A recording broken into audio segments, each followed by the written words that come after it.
Yo, what's up, guys? It's Fatman here, and with me it's HardGlitchers, and today, welcome to the episode 2 of the CSGO podcast. And today we're gonna be talking everything about casting, from like skin betting, Just the pro scene in general, just yeah, the pro pro scene. scene, like pro scene casting, everything about that.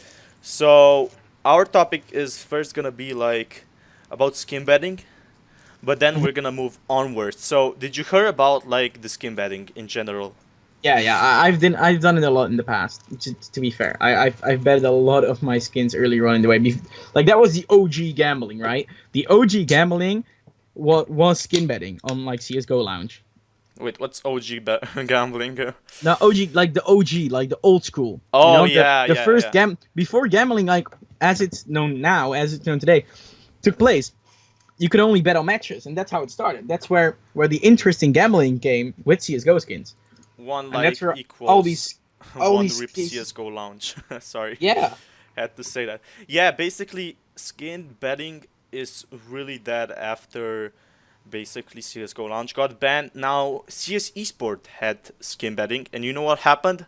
Someone banned 500k in skins. So yeah, I think the skin betting is not what it used to be. Like it's a lot lower than that. But the you know what's really strong? Everyone thought after CS:GO Lounge is dead that there will be no players watching the pro matches, but it's quite opposite. I somehow don't find these matches entertaining without betting. I sometimes watch them 5 rounds per se, and then I just stop like because there's nothing on the line for me to watch except to get packages.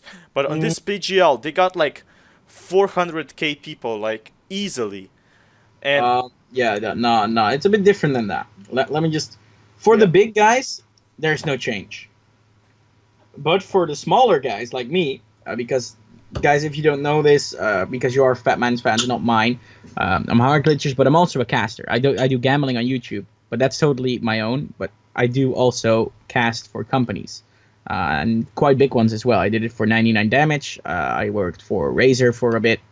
I'm now almost in contract again with some other companies, which I cannot talk about like in these videos. But you yeah. know, I've known, but usually what happened was if there was money on the line, people start watching and being more enthusiastic than they normally would. And I think that we need to have a rebrand in the gambling on matches, because as it is now, it's not good.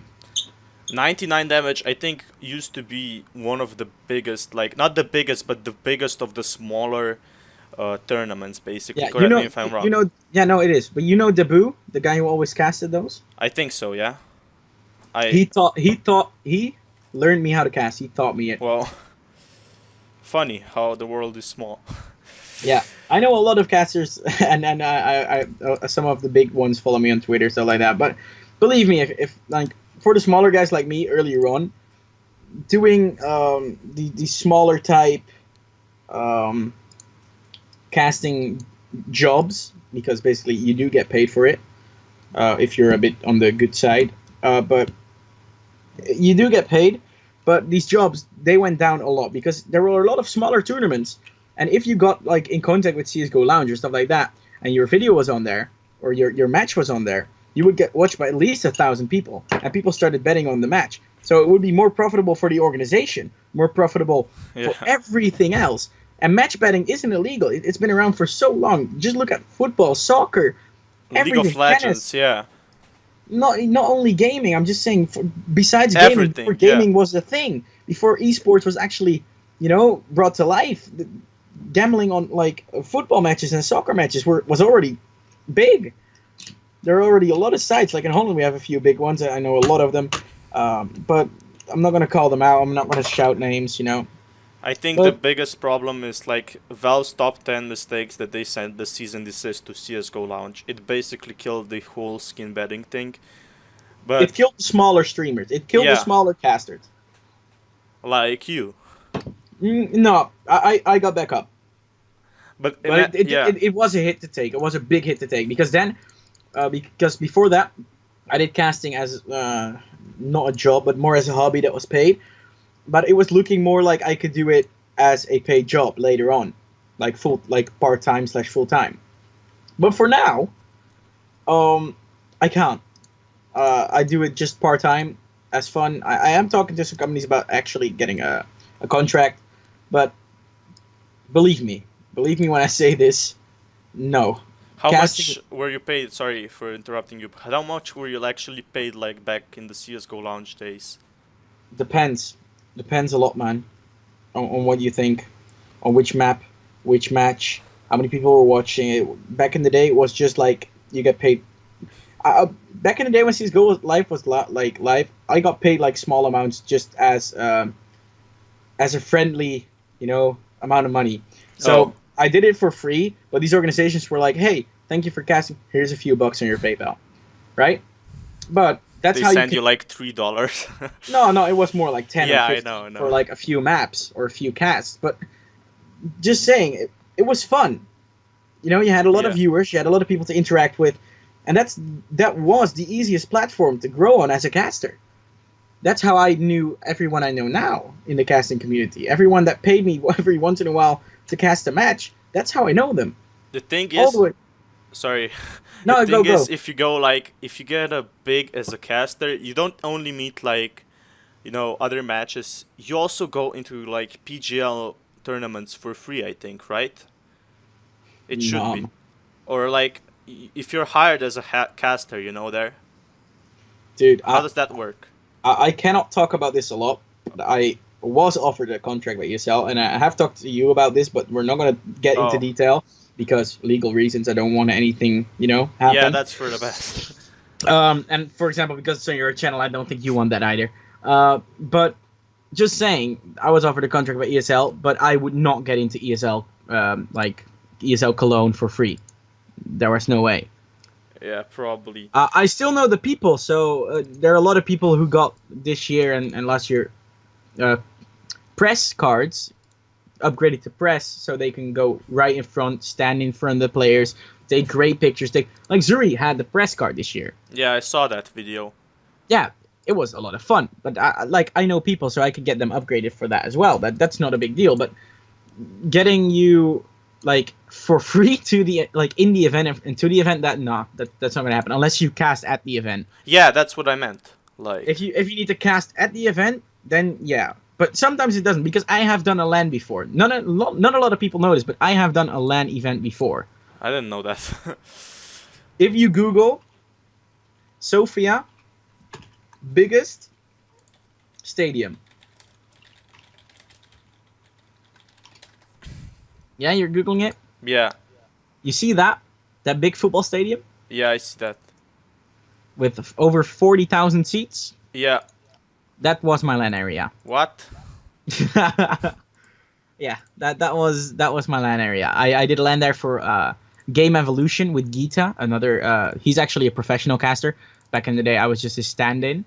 I still am sometimes. So he just messaged me like, "Yo, you wanna stand in Oh, I know. for me?" Oh, I thought his name was Giet, not Gita. Gita. I always called him Gita. Oh, I call him Giet. Yeah, he's a really nice guy, even Yeah, though I don't see him casting a lot because I don't watch these games UCC. He anymore. does a lot of UCC league. But I was his, I still am sort of. But back in the day, he was sick a lot and he needed to do a lot of He appointments at the still is hospital. sick, though. Yeah, yeah, Like, but but that's back in the for day, another topic. Yeah. back in the day, it was like insane. Like, and he Oh, asked me to be his stand-in, so he couldn't go. I would go for him, and then he got me into this land. So I'm extremely thankful to him. If he's watching this, I don't think he is, but if he is, so like much thanks. the CS:GO community is small. He might see this like I don't I know don't by know CEO or if he does. suggested. If he does see this, thank you, man, because he got me like, Debu got me into casting, but he actually got me jobs, like legit jobs, and like not small pays. Those pays were pretty damn good. Like believe me, those pays were goddamn good, and And we're talking about $15 per hour or per map, did you which is notice how the bigger tournaments like they also give drops and some people really profit off that by having like 4 PCs on? Does that still work or I know a lot of people just use alt accounts and they get like souvenir drops and then they sell them. I know I got like an Inferno drop no and a man. And cobblestone drop. to be fair, okay, your chances do increase, but the first LAN I watched was ESL Cologne, and I got 4 drops. Boy, you lucky. So basically, you know, I can have 6 bots open. I had 2 computers open back in the time because I was thinking like, hey, maybe I can get more. My second computer got shit. My first computer, my main computer where I was actually watching it on, legit, got 4 drops. So, no. It does give you a better advantage, but same as opening, like going to a case site where we were talking about last time, and having a 10% chance of or like a 0.1% chance on a knife, because that's basically it, right? Yeah. If you make it 0.2%, yes, you do double your odds, but the odds are still shit. They are shit, but they're like free almost, except if you think about the electricity. No, don't think about electricity and internet, man. It's so cheap. Well, depends which countries at you. I live in Holland. I don't know where you live, but in Holland, it's not a big deal. But about, like, back to casting, like, I don't know if you have any questions about it, about casting, about just getting paid for it in general. Well, how did actually after the closing of CSGOLounge, how did it affect you? That's like what I'm really curious for. How it affect me?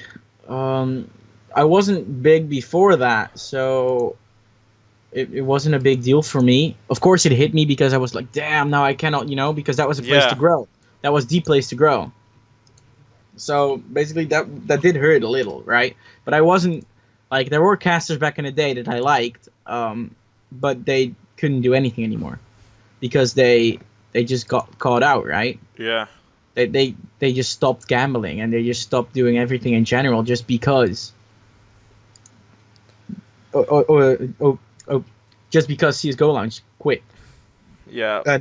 I kind of miss like CSGOLounge. I know where. I think if someone, and I'm not saying, I cannot say a lot about that project, but if someone, not skin betting, but if someone creates a good platform to bet with PayPal or real money onto matches. I know a site like that. No, but I mean actually a good site. You have a lot of sites that implemented it into their normal roster, but I mean sites that actually make tournaments, sites that actually do something about, that's not like a site that allows people to create tournaments and go on there. The normal tournaments are just like, hey, bet on ESL matches, right? Bet on the big ones, but not on the smaller ones anymore. They don't do that. But who will save us? No, I am working on some projects. I cannot tell you anything about it, but believe me, that stuff is coming. And if that works out good, and if it's done good, if it's done properly, it could work. It could definitely bring back a lot of stuff. If they just open it for people to have their matches on that site for people to bet on, and if that they do a lot of other stuff, a lot of promotion work, stuff like that, believe me, that can come back easily. Well, I think someone could definitely create a site like that with enough skill, but then again, it's not that easy, I don't, but long story short, while I was casting the LAN, I met a lot of people. One of which I met a few weeks ago. And actually, was it like a famous guy?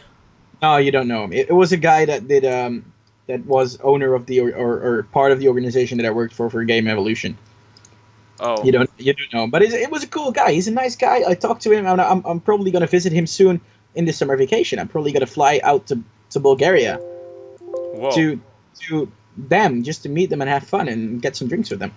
But I know a lot of people that work on that type of stuff, and if, like, I'm not saying I'm doing it, but if that works, believe me, the casting community will grow again. I definitely hope so. The jobs for casters will come back up. The people who are watching, the viewers, will go up. The people that enjoy watching these type of matches will go up because casters can get hired again because there are thousands of views instead of just the 50 that you get normally, right? Because then sponsors can actually pay an organization more for all the players or for all the people that are watching, so the caster can actually get paid, so the stream quality goes up, because if you get a good caster that knows what he's doing, the stream gets better, the organization gets better, and then maybe they can form something big like Turtle Entertainment did with ESL. Maybe one day we could, or like a lot of other tournaments. We have a lot of smaller tournaments. DreamHack started off really small. Look at it now.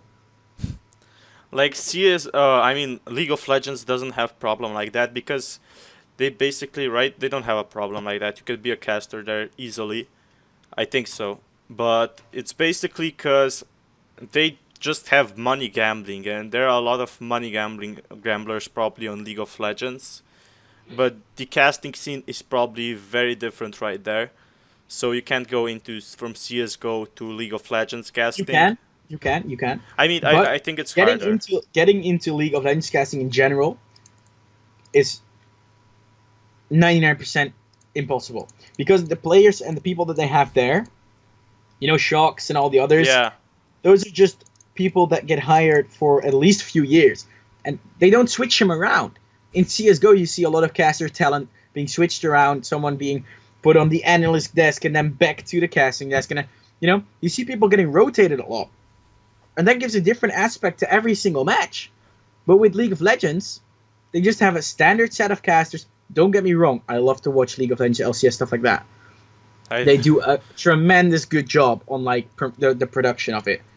But yeah, just saying it's weird that I get them because they have people that do know what they're doing, people that know exactly how they're doing it, Yeah. CSGO, League of Legends definitely is not for me. I tried reinstalling it 2 times. I would never get into League of Legends casting. What was your rank? I didn't even have a rank. I played against bots. I played that Japanese guy with a sword. Csgolounge. Yeah, Master E, I think it was. Oh, oh my god, yes. Yeah, Master E. But just saying, I have over, I think, 4K hours in League of Legends. Well, not even a joke. This is not even a joke. It really hooks some people, But just to be fair and square, right? If I look at my profile about CSGO, I have 1.6K hours in that, but most of that is work. But just saying, yes, I do have a lot of hours in League of Legends. I was not addicted, but all my friends played it after school, right? Yeah. So when I got home, we just feeling. sit in Skype, having fun, talking to each other, and play League while doing so. League isn't like CSGO, a game that you have to yeah, it's time well spent. You have fun, you communicate. We had a lot of fun. We would just watch a movie, everyone, and just play League in the background, or have it open, or stuff like that. That's how I got all those hours. And yes, there's a lot of money that goes into skins and that you never can get out. That's why I like CSGO skins better. Man, I miss CSGO in 2014. I would just buy shit ton of iBuyPower stickers. I would get so rich. Dude, if I could go back in time, that's exactly what I would do. Just build a time travel machine and then just buy all the stickers. I'm not even joking. Doing that, yeah, gives you such an advantage, because then the prices of the stickers will rise even more because there's less of them. Oh yeah, you know what my friend did? This is a really funny story. He had Katowice 2014 stickers, the most expensive. And he stopped playing CSGO in 2016. And I met him. And he told me he had those stickers. And I showed him prices at CSGO Stash. And they were he had 3K in stickers. And he sold them for 80 cents, to buy more cases. Oh my god. Oh my god. And that's terrible. He probably isn't watching, he isn't into CSGO anymore, but he had No, I would understand. If I got ripped around 2K, I would just be oh no, I'm not touching this game ever again. and then, and he the Virtus Pro sticker, he sold the Virtus Pro sticker for 30 cents, and it's now I watched his history, and it's now 63 euros, and then he had a holo sticker, which is 300, and then it all stacks up, and it's 3 Dragon Lores. I do have something to say though. One a quick thing for the viewers, for everyone who's watching. If you're watching this and you have any questions for me, as a caster, leave them down in in the comment section of his videos, and I'll in his podcast I'll definitely go to his videos, check the comments, and respond to a lot of comments. So if you have any questions for me, leave them down below, and I'll answer them. just something for them if they have questions about the caster, you know. Yeah, definitely, because there are not a lot of casting podcasts, And even basically. no, but even if you want to get into casting, I'd love to help. I've helped a lot of people get into it, but a lot of people chicken out after a while because it does take a lot of your time. In the beginning, definitely.